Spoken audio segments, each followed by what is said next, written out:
2025 is coming to an end. We've had some pretty good films this year, so I figured I'd list my top 10 favorites of the year.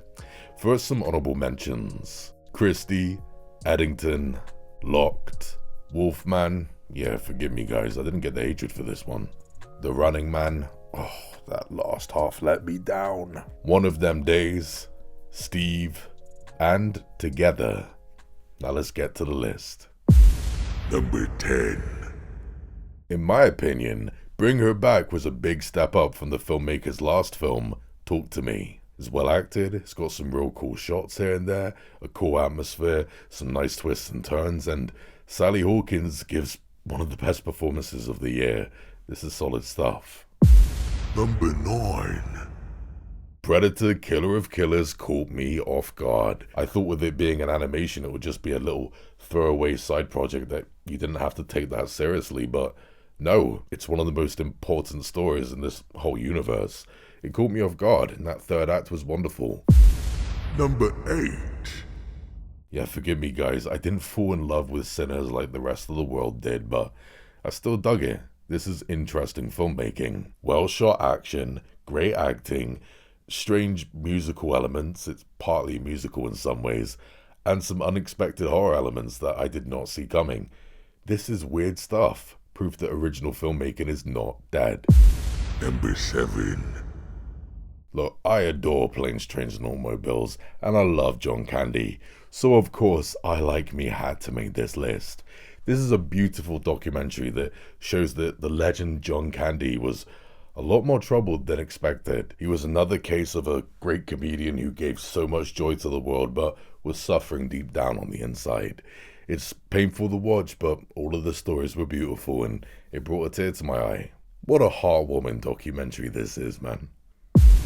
Number 6. I Swear is a really interesting biopic about John Davidson, a man who suffered from Tourette's syndrome who helped spread awareness of the condition. As someone with full-blown Tourette's syndrome myself, hence why I'm always squeezing this ball whenever I make these videos, I appreciated it. I understood a lot of where this guy came from, and it was pretty painful to watch, but very funny, very charming, well acted, and touching. It has one of my heroes in it too, Peter Mullen. So this is a winner for me. Number 5. Predator Badlands. I didn't expect to get 2 Predator films in 1 year, let alone having both of them on my top 10 favourite films of the year. Wow. Not only has Dan Trachtenberg completely pulled the Predator franchise out of the great fire of 2018, he's also managed to make us look at the Predators themselves in a completely new way. The main character deck is interesting, and the horror elements are fun. All of the monster action bits I couldn't get enough of. This is awesome. Give me that 4K Blu-ray ASAP. Dan Trachtenberg, you're the man. Number 4. Sisu, Road to Revenge, completely killed the term sequelitis. I just might prefer this sequel to the original. Yorma Tomila, I think that's how you say his name. He's incredible as this badass character, mowing down all of these villains in insane mental ways. The action is pure chaos and it is so funny. But to my surprise, it also had some touching elements too. And just like the first film, the final lines of this film are pretty amusing, but for completely different reasons this time round. Roll on the third one, if we get one. Please? Number 3. 28 Inches Later. If you know, you know. 28 Years Later is one of the most original sequels I've seen in years. No, it didn't go in the direction I wanted to. I didn't expect this to happen when I fell in love with the original film back in 2002, but that doesn't mean the film disappointed me. I love the characters, I love this whole strange situation, the atmosphere, the style was crazy, and it's such a blessing to have someone like Danny Boyle behind the camera today in 2025. And all of the ways the virus evolved satisfied me. I don't mean like that, I mean the story. I mean, just like the original, it made me look at zombieism as a whole in a whole new way. This is awesome stuff. I just hope the next one doesn't mess it up, because I was not a fan of the ending. We'll see. Number 2. The Long Walk, aka the film that made me feel bad for the main villain in It Follows. This Stephen King adaptation turned into one of the biggest emotional roller coasters of 2025 for me. The situation was as gripping as it was harrowing, and somehow, even though the whole film was about people walking, it was strangely varied. Best of all, David Johnson gives one of the best performances of the year, if not the best performance of the year.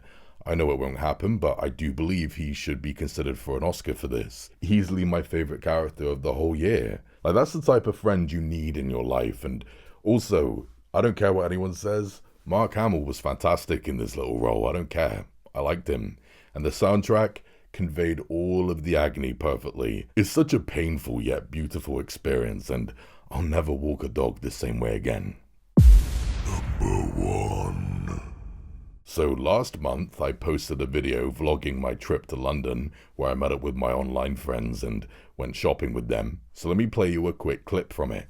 Have you seen Weapons yet? Yeah, Is it as good as they say? I loved it, yeah. So if I buy it now and I don't like it, you're going to pay for it?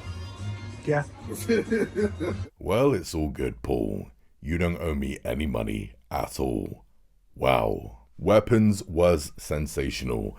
I enjoyed the director's last film, Barbarian, but this is a huge step up as far as I'm concerned. I have no idea how this guy began writing this script, not knowing where it was going to go in the end, because every single part of it feels constructed to perfection. It kept zigging when I expected it to zag, but it never gave me a headache. It was easy to keep on following it because I cared so much about the characters. And when all was revealed, I fell in love. That third act was fantastic, totally satisfying. I'm not kidding, guys. Not only is Weapons my favorite film of 2025, not only is it one of my favorite overall horror films, it's one of my favorite overall films. I'm serious. It's a wild, cool concept that's brought together by some masterful writing, truly inspiring stuff, and Zach Cregger, if you can make another film as good as Weapons again, wow, you're gonna change the scene forever. So that was my 2025 list. Now, I know that I'm missing some movies, but